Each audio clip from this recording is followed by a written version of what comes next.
State और 370 वापस नहीं आता, तब तक लोगों की परेशानियों को कोई न सुनने वाला है। आदाब नाजरीन, आप देख रहे हैं डिजिटल इंडिया न्यूज़ चैनल और मैं हूं आपका मेज़बान आकिब खान। हमारे साथ इस वक्त बातचीत करने के लिए मौजूद हैं फार्मर जज, नेशनल कॉन्फ्रेंस के senior leader advocate Muzaffar Iqbal Khan ji. हम इनसे जानने की कोशिश करेंगे आज जो जम्मू कश्मीर के अंदर प्रॉपर्टी टैक्स को लेकर प्रोटेस्ट हो रहे हैं। खान साहब, टाइम देने के लिए शुक्रिया। शुक्रिया बहुत-बहुत। सर, जम्मू कश्मीर के अंदर जो प्रॉपर्टी टैक्स लागू हो रहा है, आप क्या कहना चाहते हैं इसके बारे में? देखिए, जम्मू कश्मीर इस पोज़ीशन में है नहीं। ये जो प्रॉपर्टी टैक्स है, अगर हम 1 साल पीछे जाएँ, तो ऑनरेबल लेफ्टिनेंट गवर्नर साहब ने खुद ये कहा था कि जम्मू कश्मीर में प्रॉपर्टी टैक्स नहीं लगेगा। हम लोगों से इसके बारे में बातचीत करेंगे। मेरे ख़्याल में कोई बातचीत की नहीं और उसके ऊपर फिर धोखे पे धोखा, फिर लोगों को ये कहना कि हम कम से कम प्रॉपर्टी टैक्स लगा रहे हैं और फिर हिसाब करना कि जी कितने लोगों को लग रहा है। अरे भाई, ये चीज़ें टेम्परेरी हैं। जब आपने ये कहा था कि हम नहीं लगाएँगे और लगा दिया, तो अगले साल आप बढ़ा भी लोगे, उसमें क्या फ़र्क पड़ना है? कब तक अब इतने हम कोई अंधे तो हैं नहीं, ना ही हम इतने बेवकूफ़ हैं कि हमें इन चालों की समझ नहीं आती। ये हर सवाल आपको बीजेपी के जो नेता हैं उनसे पूछना चाहिए। सरकार बीजेपी की है, लेफ्टिनेंट गवर्नर साहब जो हैं, वो बीजेपी की नुमाइंदगी करते हैं। वो तो और किसी से सलाह भी नहीं पूछते हैं सिवाय बीजेपी के। इसका मतलब ये प्रॉपर्टी टैक्स तो बीजेपी ने लगवाया और जो ये इविक्शन ड्राइव थी, ये भी बीजेपी ने ही शुरू करवाई। अब जब इनके अपने लोग ज़द में आने लगे, तो इन्होंने दुहाई देना शुरू की। बीजेपी वालों से कोई ये पूछे कि आपने कुछ जगहों पे आपने जाकर बड़ा रोना-रोया डिमोलिशन का, लेकिन कुछ जगहों पे जहाँ मकान गिराए गए, दुकानें गिराई गई, वहाँ आप पहुँचे भी नहीं। वो ये दोहरा मेयार क्यों? जब कोई भी पार्टी इक़्तिदार में होती है, तो आवाम उसके लिए बराबर होती है। वो फिर ये नहीं देखती है कि ये घर करीम का गिरा है, कासम का गिरा है, राम का गिरा है, या किसी सिंह का गिरा है। वो यहाँ के शहरी का मकान गिरा है और सबको एक ही ब्रश के साथ आपने पेंट कर दिया कि पूरा जम्मू कश्मीर जो है वो एनक्रोचर है। अरे, जो लोग 50-50 सालों से बैठे हैं, अपने बाल-बच्चे की रोज़ी वहाँ से कमाते हैं, दुकानें डाली हैं। अब उनको आप ये कहोगे नहीं आप एनक्रोचर हो। तो एनक्रोचर की पहले डेफिनिशन तो करो, फिर आप कहते थे हम गरीबों को नहीं, गरीब को डिफाइन तो करो, गरीब कौन है? अब जिसके पास 5 मरले या 10 मरले जगह पर अपना मकान है, वो कोई अंबानी तो है नहीं, अडानी तो है नहीं, वो भी गरीब है। गरीब की आप तो डेफिनेशन नहीं दे पाए और एक उसके बाद बड़ी दुःख पहुँचाने वाली एक स्टेटमेंट जो आई कि जी, जी, यहाँ लोगों के पास आईफ़ोन है, लिहाज़ा वो टैक्स क्यों नहीं देंगे? तो ये बातें जो हैं, ये मेरे हिसाब से ये लोक हित की बातें नहीं हैं और इस एस्टेब्लिशमेंट का, इस सरकार का, बीजेपी, मेरा मकसद मैं साफ कहूँगा बीजेपी सरकार का है। बीजेपी सरकार सवाए लोगों को परेशानी के, सवाए लोगों को टार्चर के और कुछ नहीं दे पाई। वो 50,000 नौकरियों का वादा, फिर आप अगर पीछे आप थोड़ा-सा जाओगे, भई जम्मू कश्मीर में 5 अगस्त के बाद 370 खत्म होने के बाद तामीर और तरक्की के पुल बाँधे जाएँगे। दूध और शहद की नहरें बहेंगी। यहाँ कोई बेरोज़गार नहीं मिलेगा। यहाँ तमीर और तरक्की इतनी हो जाएगी कि स्विट्ज़रलैंड इसका मुकाबला नहीं कर पाएगा। हमारी हालत तो आपने गुजरात, बिहार और यूपी से भी बुरी कर दी।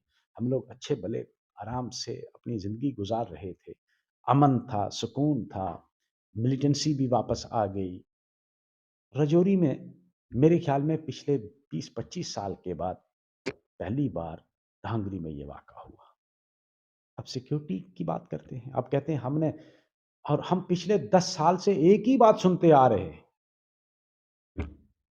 जम्मू कश्मीर में आतंकवाद आखिरी सांस ले रहा है। ये आखिरी सांस कितनी लंबी है हमें समझ नहीं आया। Sir, union home minister Amit Shah ji का ये कहना है कि जम्मू कश्मीर के अंदर मिलिटेंसी खत्म हो चुकी है। सर, रिसेंटली देखा जाए तो पुलवामा के अंदर एक टारगेट किलिंग हुई है। सर, अगर मिलिटेंसी खत्म हो चुकी है, तो फिर सर ये टारगेट किलिंग जम्मू कश्मीर के अंदर कैसे हो रही है? ये आप उन्हीं से पूछें कि भाई आप तो कहते हैं कि जम्मू कश्मीर में काला-कामा कर दिया हमने मिलिटेंसी का। होम मिनिस्टर साहब ने तो कल एक और बयान दिया है कि जमहूरियत ग्रास रूट लेवल तक पहुँच गई है। अरे भाई ग्रास रूट लेवल तक पहुँच तो गई है, लेकिन आज तक आप असेंबली नहीं बना पाए पिछले साढ़े 4 साल में। 2018 मई में असेंबली डिसॉल्व हुई थी।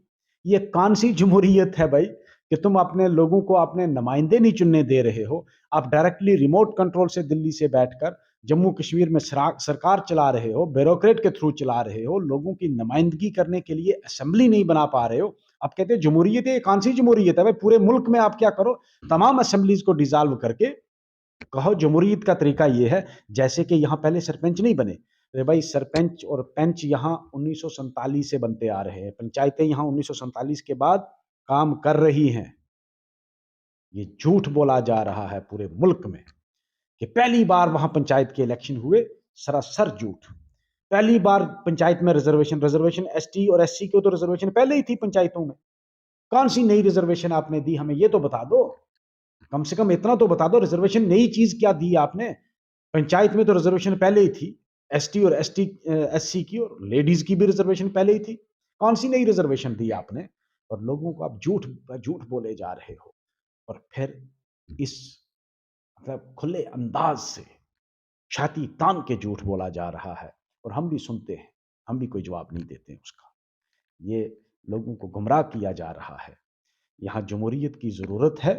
जम्मू कश्मीर में जमहूरियत जब तक बहाल नहीं होती, यहाँ के लोगों की जब तक स्टेट और 370 वापस नहीं आता, तब तक लोगों की परेशानियों को कोई न सुनने वाला है, ना कोई उन परेशानियों को दूर कर सकता है।